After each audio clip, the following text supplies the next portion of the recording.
اس رکوع میں پیچھے ایک آیت گزری ہے کہ تم اپنے دل میں کوئی بات رکھو یا اسے ظاہر کرو، ان تبدو ما فی انفسکم او تخفوہ، یا تم اس کو دل میں چھپاؤ، اللہ محاسبہ کرے گا، پکڑے گا۔ اس آیت پر بعض صحابہ کو اشکال ہوا تھا کہ ہمارے دل میں تو بہت سے وسوسے بھی آتے ہیں اور ایسے خیالات آتے ہیں اسلام کے بارے میں یا ویسے ہی اللہ کے بارے میں جو ہم زبان پہ لانا کفر سمجھتے ہیں، لیکن وہ ہمارے اختیار میں نہیں ہوتے۔ تو اگر اللہ ان چیزوں پر بھی ہمیں پکڑے گا تو پھر تو دین پہ چلنا بہت مشکل ہو گیا۔ اسی طرح بعض دفعہ انسان بے صبری کا مظاہرہ کرتا ہے، مگر اس بے صبری میں وہ غیر اختیاری ہوتا ہے، یعنی ایسی ٹینشن لے لیتا ہے کسی چیز کی، حالانکہ ہمیں تو تقدیر پہ راضی ہونے کا حکم ہے، صبر کا حکم ہے، لیکن آپ کا دل آپ کے ہاتھ میں نہیں ہوتا، آپ کے اختیار میں نہیں ہوتا، اور آپ دل میں بے صبرے ہوتے چلے جاتے ہیں۔ تو جبکہ اللہ نے فرمایا کہ تمہارے دل کی باتوں پہ بھی میں تمہیں پکڑوں گا۔ تو جب یہ اشکالات صحابہ کرام کو ہوئے تو یہ آیتیں نازل ہوئیں۔ اللہ نے فرمایا لا یکلف اللہ نفسا الا وسعہا، اللہ کسی نفس کو مکلف نہیں بناتا احکام کا، الا وسعہا، مگر اس کی وسعت کے بقدر، جتنی طاقت ہے۔ اور دل میں جو غیر اختیاری وسوسے آتے ہیں، غیر اختیاری چیزیں پیدا ہوتی ہیں، یا جس چیز پر تمہارا اختیار ہی نہیں ہے، تو اس کا مطلب وہ تمہاری طاقت سے باہر ہے، تو اللہ اس پہ تمہیں کیوں پکڑے گا؟ تو اس آیت میں اللہ نے بتا دیا کہ پچھلی آیت کا یہ مطلب نہیں ہے کہ غیر اختیاری باتوں پہ بھی اللہ تمہیں پکڑے گا، بلکہ ان باتوں پہ پکڑے گا جو تمہارے دل میں، جو تم جان کر کرتے ہو، جان کر جو ہے تم سوچتے ہو۔ میں اس کو انشاءاللہ بھی ڈیفائن کروں گا حدیث کی روشنی میں کہ کون سے دل کے خیالات ایسے ہیں جن پر پکڑ ہے اور کون سے خیالات ایسے ہیں جن پر اللہ کی طرف سے کوئی پکڑ نہیں۔ فرمایا لہا ما کسبت، اس انسان کے لیے وہ کچھ ہے جو وہ کمائے گا، کمانے پر ہے، غیر اختیاری چیزوں پر نہیں ہے۔ وعلیہا، اور اس کے اوپر بھی انہی چیزوں کا وبال پڑے گا، مکتسبت، جو وہ کمائے گا۔ تو جو آپ اپنے اختیار سے جو کام کرو گے اس پہ جو ہے وہ آپ کو ثواب بھی ملے گا اور آپ کو عذاب بھی ملے گا۔ تو غیر اختیاری چیزوں پہ کچھ بھی نہیں ہے، وہ اللہ کی طرف سے معاف ہے، نہ ان پہ ثواب ہے نہ ان پہ عذاب ہے، کچھ بھی نہیں ہے۔ تو آگے مزید تاکید کے لیے ہمیں دعا بھی سکھا دی گئی کہ تم اپنی تسلی کے لیے یہ دعا بھی ہم سے مانگا کرو، ربنا لا تؤاخذنا ان نسینا او اخطأنا، اے ہمارے رب تو ہمارا مواخذہ مت کر، ان نسینا، اگر ہم بھول جائیں، او اخطأنا، یا ہم سے خطا ہو جائے۔ تو بھول اور خطا بھی ایسی چیز ہے جس پر انسان کا اختیار نہیں ہوتا۔ بعض دفعہ بھولے سے کوئی انسان گناہ کر بیٹھتا ہے یا غلطی سے کر بیٹھتا ہے، وہ سمجھ رہا ہوتا ہے یہ ثواب کا کام ہے، اس کو علم نہیں ہوتا اور پتہ چلتا ہے کہ یہ تو غلط گناہ کا کام ہے۔ خطا ہو جاتی ہے انسان سے، نمازوں میں ہم سے خطائیں ہوتی ہیں، روزے میں ہم بھولے سے کھا پی لیتے ہیں، بہت ساری خطائیں ہوتی ہیں ہم سے، بھولے سے کچھ کام ہو جاتے ہیں، کچھ جان کر نہیں ہوتے، خطا کا مطلب غلطی سے ہو جاتے ہیں۔ تو اللہ نے ہمیں حکم دیا کہ تم مجھ سے یہ دعا مانگا کرو، اور ظاہر ہے اللہ نے اس دعا کو حدیث میں آتا ہے قبول کیا۔ تو یہ ایک الگ علمی نقطے کی بات ہے کہ اللہ نے جب ویسے ہی پکڑنا ہی نہیں ہے ہمیں بھول چوک اور خطاؤں پر، تو اللہ ہم سے یہ دعا کیوں کروا رہا ہے؟ علماء اس میں ایک علمی نقطے کی بات بیان کرتے ہیں کہ اللہ یہ چاہتے ہیں کہ بندے مجھ سے مانگیں اور میں ان کے مانگنے کے عوض میں ان کو یہ عطا کروں۔ اللہ نے تو دینا تھا، ہم نہ بھی مانگیں تو بھی اللہ دے گا ہمیں، لیکن مانگنے کا ثواب بھی ہمیں ملے گا، اور مانگنے پر جب کوئی چیز دی جاتی ہے تو اس کی قدر بھی ہوتی ہے، اور اللہ کی خاص رحمت کا اظہار ہوتا ہے کہ دیکھو میں نے تم سے خود کہا تھا مجھ سے مانگو اور میں تمہیں یہ چیز عطا کروں گا۔ تو اللہ نے ہم سے کہا کہ تم مجھ سے مانگو اور میں تمہیں یہ چیز عطا کروں گا۔ چنانچہ حدیث میں آتا ہے رسول اللہ صلی اللہ علیہ وسلم نے فرمایا رفع عن امتی الخطأ والنسیان، اللہ نے میری امت سے خطا اور نسیان، خطا کا مطلب غلطی سے کوئی کام ہو گیا، آپ کر کچھ اور رہے تھے ہو کچھ اور گیا، اور نسیان کا معنی بھول، بھولے سے کوئی کام ہو جائے، خطا سے ہو جائے، اللہ نے اس کو ہٹا دیا، میری امت سے معاف کر دیا اس کو۔ تو یہ ایک بہت یعنی ایک اصول اور ضابطہ بیان کر دیا گیا کہ غیر اختیاری چیزوں پہ پکڑ نہیں ہوگی۔ اور آگے اللہ نے فرمایا ربنا ولا تحمل علینا اسرا کما حملتہ علی الذین من قبلنا، یوں بھی دعا مانگا کرو اے اللہ ہم پر ایسے بوجھ مت ڈال جیسے تو نے ہم سے پہلی امتوں پر ڈالے۔ پہلی امتوں پر جو احکام تھے وہ نسبتاً اس امت کے ذرا سخت تھے، اچھا، اس بارے میں کچھ موضوع روایتی بھی بیان کی جاتی ہیں کہ پہلی امتوں میں اگر کپڑے پر ناپاکی لگتی تو اس کو کاٹنے کا حکم تھا، دھونے کی اجازت نہیں تھی. یہ غلط ہے، ایسا کچھ نہیں ہے. یہ ہے کہ پچھلی امتوں کو جو احکام دیے گئے وہ نسبتاً سخت تھے، بس بہت زیادہ سخت وہ بھی نہیں تھے، کیونکہ اللہ نے اصول اور ضابطہ کیا بیان کیا، لا یکلف اللہ نفسا الا وسعها. اللہ کی عادت ہمیشہ سے رہی ہے کہ اللہ کسی کو اس کی طاقت سے زیادہ احکام کا مکلف نہیں بناتا. تو یہ کیسے ہو سکتا ہے کہ پچھلی امتوں کو اتنے زیادہ سخت احکام دے دیے جائیں کہ جن کی ایک عام انسان میں طاقت ہی نہیں ہوتی؟ تو ایسا کچھ نہیں ہے کہ کپڑے پہ ناپاکی لگ جاتی تھی تو کپڑا کاٹنے کا حکم تھا، ان کو بھی دھونے کا حکم تھا، ہمیں بھی دھونے کا حکم ہے. ہاں، کچھ احکام ان کے بڑے سخت تھے، جیسے ان کا روزہ 24 گھنٹے کا ہوا کرتا تھا، ہمارا روزہ صبح صادق سے لے کے غروب آفتاب تک ہے. اور اس کی حدیث میں بڑی زبردست مثال دی گئی ہے، بخاری اور مسلم کی حدیث ہے. آپ صلی اللہ علیہ وسلم نے فرمایا، میری امت اور پچھلی امتوں کی مثال ایسے ہے جیسے ایک شخص نے فجر سے لے کے ظہر تک کام کیا اور اجرت ایک قرات ملی. یہ یہودیوں کی مثال. عیسائیوں کی مثال، ظہر سے لے کے عصر تک انہوں نے کام کیا، محنت مزدوری کی اور اجرت ایک قرات ملی. اور فرمایا میری امت کی مثال ایسے کہ کام بہت تھوڑا، عصر سے لے کے مغرب تک کام کیا اور اجرت 2 قرات ملی. تو پچھلی امتوں نے اعتراض کیا، اللہ ہم نے کام زیادہ کیا اجرت کم ملی، انہوں نے کام کم کیا ان کو اجرت زیادہ ملی. تو اللہ فرمائیں گے بتاؤ میں نے تمہارے اجرت میں سے کوئی کمی کی ہے؟ وہ کہیں گے نہیں. تو اللہ فرمائیں گے میرا فضل ہے، جس کو چاہتا ہے عطا کرتا ہوں. یعنی میں نے تم پہ ظلم تو نہیں کیا، جتنا تمہاری اجرت بنتی تھی وہ میں نے دے دی ہے. ہاں، امت محمدیہ صلی اللہ علیہ وسلم کو میں نے زیادہ دے دی ہے صلی اللہ علیہ وسلم، وہ میری مرضی ہے. بنتی ان کی بھی ایک قرات تھی یا اس سے بھی کم بنتی تھی، میں نے زیادہ دے دی ہے. اچھا، اسی حدیث سے امام ابو حنیفہ نے یہ بھی استدلال کیا ہے کہ عصر میں تاخیر افضل ہے. آپ نے دیکھا ہوگا عرب کنٹریز میں عصر مثل اول پہ پڑھی جاتی ہے، بہت جلدی تیز دھوپ میں. اور جو امام حنیفہ کا جو راجح قول ہے اس کے مطابق عصر جب سورج کا سایہ 2 مثل ہو جائے پھر پڑھنی چاہیے، جیسے کہ بر صغیر میں ہے. وہ اس کی ایک بہت بڑی دلیل یہ حدیث بھی ہے، اس لیے کہ حدیث کے مطابق اگر عصر کا وقت مثل اول پہ رکھا جائے تو یہ مثال جو نبی صلی اللہ علیہ وسلم نے دی ہے پھر فٹ نہیں بیٹھتی، اس لیے کہ پھر ظہر عصر کا وقت اور عصر اور مغرب کا وقت تقریباً سیم ہو جائے گا.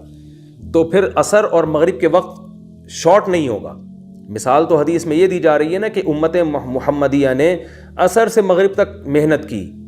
ظاہر ہے یہ بتانا مقصد ہے کہ یہ عمل بہت تھوڑا ہے لیکن اجرت ڈبل دی جا رہی ہے. عمل کثیرا و اجر، عمل قلیلا و اجر کثیرا. عمل تھوڑے ٹائم کیا، اجر زیادہ کمایا جا رہا ہے. تو اس سے بھی پتہ چلتا ہے کہ امام حنیفہ رحمہ اللہ پر جو لوگ اعتراضات کرتے ہیں نا بس چند احادیث کو سامنے رکھ کر، تو وہ لوگ ہیں جن کے سامنے چند احادیث ہوتی ہیں جو صرف آپ کے مسلک کی تائید میں ہوتی ہیں.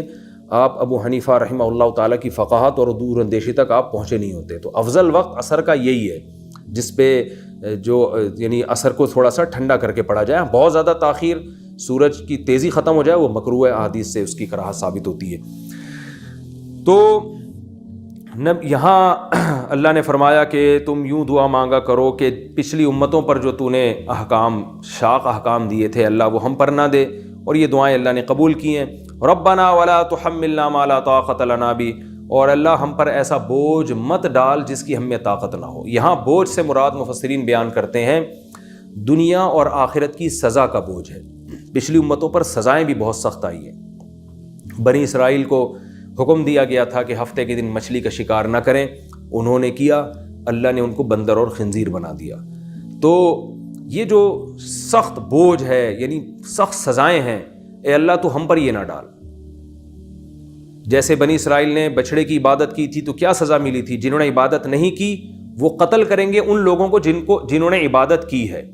تو یہ قتل کی سزا اور بہت اس طرح کی شدید سزائیں دی گئیں، آسمان سے پتھر برسے. تو ہمیں کہا جا رہا ہے اللہ ہم پر ایسا بوجھ مت ڈال، یعنی دنیا میں بھی اور آخرت میں بھی جس کی ہم میں طاقت نہیں ہے، ایسی سزا مت دے. پھر کر کیا؟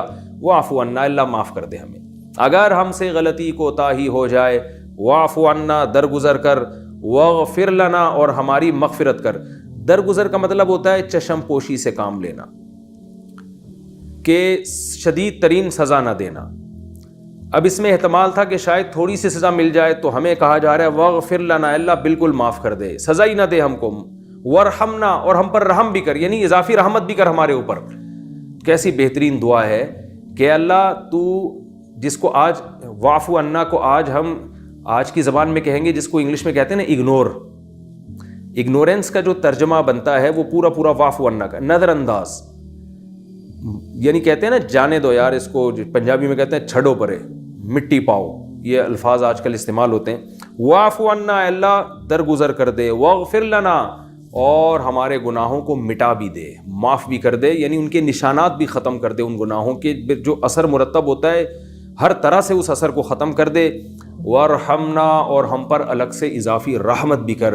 وہ رحمت کیا ہے؟ آئندہ صحیح راستے پہ چلنے کی توفیق عطا فرما.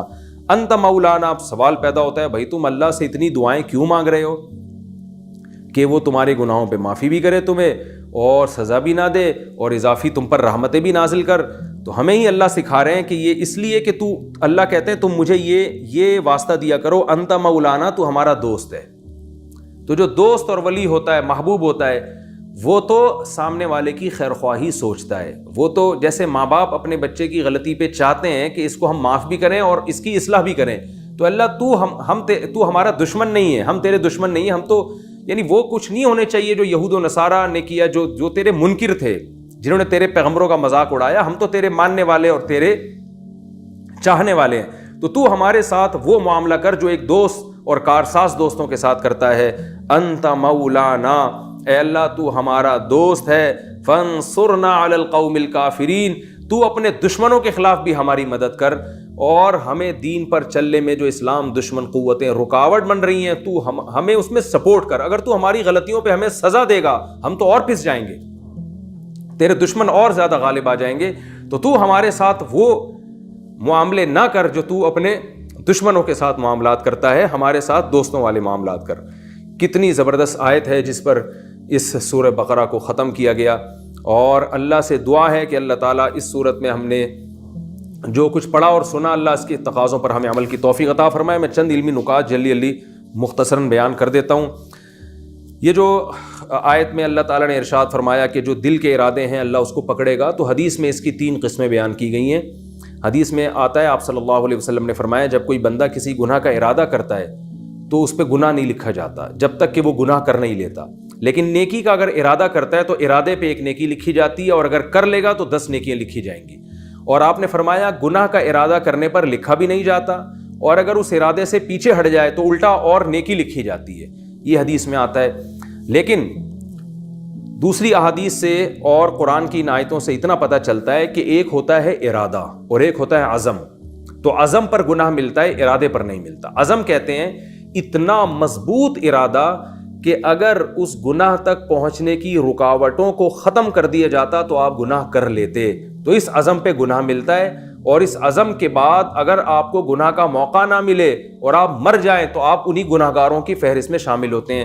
جیسے کہ حدیث میں آتا ہے، آپ صلی اللہ علیہ وسلم نے فرمایا میری امت کی مثال 2 آدمیوں کی طرح ہے. ایک کو اللہ نے مال دیا، دن رات خرچ کرتا ہے. دوسرا وہ جس کے پاس مال نہیں ہے لیکن اس کا عزم تھا کہ میرے پاس بھی ہوتا میں بھی خرچ کرتا. آپ نے فرمایا دونوں کو اللہ اجر دیتے ہیں. اور ایک وہ جس کو اللہ نے مال دیا وہ عیاشی میں اڑاتا ہے، یہ بھی گناہ گار. آپ نے فرمایا ایک وہ غریب جس کو اللہ نے مال نہیں دیا لیکن اس کا عزم تھا کہ اگر میرے پاس دولت ہوتی میں بھی ایسے عیاشی کرتا. آپ نے فرمایا اس یہ بھی گناہ گار ہے. تو اسی حدیث سے پتہ چلتا ہے کہ اگر پکا ارادہ ہو، یعنی ایک ارادہ ہوتا ہے ابتدائی درجے میں اور ایک ہوتا ہے مضبوط ارادہ. مضبوط ارادہ کو عربی میں عزم کہا جاتا ہے. کہ اگر مضبوط ارادہ آپ کا بن چکا ہے کسی گناہ پر کہ اتنا مضبوط کہ رکاوٹیں ہٹ جاتی تو آپ وہ گناہ کر لیتے، تو پھر اس پہ لکھا جاتا ہے. اور یہی مراد ہے یحاسبکم بہ اللہ سے. ہلکے پھلکے جو دل میں ارادے آتے ہیں وہ اللہ کی طرف سے معاف ہیں. البتہ ہلکے پھلکے نیکی کے جو ارادے آئیں گے وہ معاف نہیں ہیں، ان پہ نیکی کا ثواب ملتا ہے. یہ نیکی کے ہلکے سے ارادے پر بھی نیکی لکھ لیتے ہیں اللہ تعالیٰ، اور گناہ کے ہلکے سے ارادے پر اللہ گناہ نہیں لکھتے. یہ ایک علمی نقطے کی بات تھی اس میں. اور اسی طرف اشارہ ہے لہا ما کسبت وعلیہا مکتسبت. کسب کا معنی ہوتا ہے تھوڑا سا بھی اختیار، اور اکتساب کا معنی باقاعدہ اختیار. تو اکتساب میں اللہ نے باب افتعال ہے نا، مبالغہ زیادہ ہے. اکتساب میں بتا دیا کہ دل کا مضبوط ارادے پر گناہ ملے گا جو اختیار سے ہوتا ہے باقاعدہ. جبکہ نیکی میں ہلکا سا بھی اگر آپ نے ارادہ کر لیا نیکی کا، کسب کہتے ہیں تھوڑا سے محنت سے بھی کوئی کام ہو جائے، اور اکتساب کہتے ہیں زیادہ محنت کے ساتھ. تو نیکی کا ہلکا سا بھی ارادہ ہو اس پہ بھی ثواب مل جاتا ہے. گناہ کے مضبوط ارادہ جب تک نہیں ہوگا تو اس پہ گناہ نہیں ملتا. اور یہاں ایک اور علمی نقطے کی بات جو آخری بات ہے کہ نسیان اور خطا یہ جو حدیث میں آتا ہے میری امت سے بھول چوک اور خطا کو ختم کر دیا گیا ہے، تو اس میں فقہا کا اختلاف ہے کہ اس حدیث سے کیا مراد ہے۔ بہت سے فقہا کہتے ہیں کہ بھولے سے یا غلطی سے کوئی کام اگر ہو جائے تو بالکل دنیا میں بھی مواخذہ نہیں ہے، لیکن امام حنیفہ رحمہ اللہ تعالیٰ کا قول یہ ہے کہ اگر غلطی سے یا بھولے سے کوئی غلطی آپ سے ہو گئی تو دنیا میں جو اس کی سزا ہے وہ بہرحال آپ کو ملے گی۔ اس کی مثال ہے جیسے آپ بھولے سے اگر نماز چھوڑ دیں تو دنیا میں اس کی سزا کیا ہے کہ آپ کو قضا پڑھنی ہے، تو آخرت میں قضا کا گناہ تو نہیں ہوگا لیکن دنیا میں قضا معاف نہیں ہوگی۔ یہ حدیث سے ثابت ہے۔ آپ صلی اللہ علیہ وسلم کی فجر کی نماز، بخاری میں آتا ہے کہ آنکھ نہیں کھلی آپ صلی اللہ علیہ وسلم کی نماز رہ گئی تو آپ نے قضا پڑھی ہے، تو اس سے پتہ چلتا ہے کہ رفع عن امتی اثم الخطا والنسیان، خطا اور نسیان کا جو گناہ ہے وہ نہیں ملتا، لیکن خطا اور نسیان پر جو احکام مرتب ہوتے ہیں وہ ہوتے ہیں۔ ہاں، روزے میں بھولنے سے روزہ نہیں ٹوٹتا، اس کی وجہ حدیث میں آتا ہے کہ آپ صلی اللہ علیہ وسلم نے اس کو مستثنی قرار دیا ہے، لیکن اگر نماز میں آپ بھولے سے بات چیت کر لیں گے تو نماز ٹوٹ جائے گی، یعنی دنیاوی احکام مرتب ہوں گے۔ قرآن میں خود ہے کہ اگر غلطی سے آپ نے کسی انسان کو مار دیا تو گناہ تو نہیں ہے، لیکن آپ کو اس کا کفارہ ادا کرنا پڑے گا 60 روزے کا، اور دیت دینی پڑے گی۔ آپ مار کسی اور کو رہے تھے، سامنے بندہ کوئی اور آ گیا تو اس کو قتل خطا کہتے ہیں۔ تو خطا کی وجہ سے جو دنیا کے حکام ہیں وہ معاف نہیں ہوتے، ان پہ بہرحال سزا یا جو بھی اس کا شرعی حکم ہے وہ مرتب ہوتا ہے۔ نماز میں آپ بھولے سے ایک سجدہ زیادہ کر لیتے ہیں تو امام صاحب یہی کہتے ہیں کہ وہ آپ کو سجدہ سہو کرنا پڑے گا۔ اس سے پتہ چلتا ہے بھولنے سے جو دنیا کے احکام ہیں، دنیا کی سزائیں وہ معاف نہیں ہوتی۔ بھولے سے آپ نے کسی بندے کے پیسے چرا لیے تو وہ آپ کو دینے پڑیں گے۔ تو نہ حقوق العباد بھولے سے معاف ہوتے ہیں اور نہ حقوق اللہ۔ ہاں، گناہ نہیں ملتا، چاہے حقوق العباد ہوں یا حقوق اللہ ہوں، وہ اگر بھولے سے کوئی کام کر لیں گے تو گناہ نہیں ملے گا۔ حج میں بھی ایسا ہی ہے، بھولے سے آپ سے حج میں آپ نے خوشبو لگا لی احرام کی حالت میں، بھولے سے کوئی شخص احرام کی حالت میں زوجہ سے ہمبستری کر بیٹھا تو اس پہ جو بھی کفارے ہیں، سزائیں ہیں، وہ دنیاوی بہرحال ملیں گی، یعنی دم جو دینا پڑتا ہے وہ دینا پڑے گا آپ کو۔ تو بھولے سے دنیاوی احکام یاد رکھیں وہ معاف نہیں ہوتے، نہ خطا کرنے سے نہ بھولنے سے۔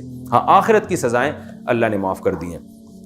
اللہ تعالیٰ سے دعا ہے اللہ ہم سب کو سمجھنے کی، عمل کی توفیق عطا فرمائے۔ نبی صلی اللہ علیہ وسلم نے سورہ بقرہ کے اس رکوع کو رات سوتے ہوئے تلاوت کرنے کا حکم دیا۔ یہ رقیہ ہے، اس سے جنات سے اور شیاطین سے حفاظت رہتی ہے۔ آیت الکرسی، چاروں قل اور یہ جو سورہ بقرہ کا آخری رکوع ہے، اس کا رات کو تلاوت کے وقت اہتمام کرنا چاہیے۔ اللہ تعالیٰ سے دعا ہے کہ اس صورت میں جتنے مضامین آئے اور اللہ نے جتنی اہل ایمان کی صفات بیان کی، اللہ یہ تمام صفات ہمارے اندر پیدا فرمائے اور ان احکام کو دل و جان سے قبول کرنے اور اس پر عمل کرنے کی اللہ ہمیں توفیق عطا فرمائے۔ اور آپ حضرات سے بھی گزارش ہے کہ اگر اس تفسیر کے لیکچروں کا آپ کو فائدہ ہو رہا ہے تو اس کو آپ زیادہ سے زیادہ شیئر کریں تاکہ لوگ قرآن کی زبان میں سمجھیں۔ میں یہاں تفسیر زیادہ ڈیٹیل میں بیان نہیں کرتا بہت زیادہ، اس لیے کہ میرا جو اس تفسیر کے لیکچر سے جو ہدف ہے وہ یہ ہے کہ جب آپ قرآن کی تلاوت کریں تو عربی میں قرآن آپ کی سمجھ میں آنا شروع ہو۔ لمبے چوڑے تفسیر کے لیکچر ہوتے ہیں لیکن جب آپ قرآن نماز میں سن رہے ہوتے ہیں تو آپ کے ذہن میں کچھ بھی نہیں ہوتا۔ میں جس چیز کو گرامر سمجھا کے فوکس کر رہا ہوں وہ یہ کہ جب آپ تلاوت کے لیے بیٹھیں یا قرآن مجید آپ تراویح میں یا نماز میں سنیں تو آپ کو خود سمجھ میں آئے کہ اللہ رب العزت آپ سے کیا باتیں کر رہے ہیں اور آپ سے کیا کلام کر رہے ہیں۔ اللہ تعالی ہم سب کو سمجھنے کی، عمل کی توفیق عطا فرمائے۔ وما علینا الا البلاغ۔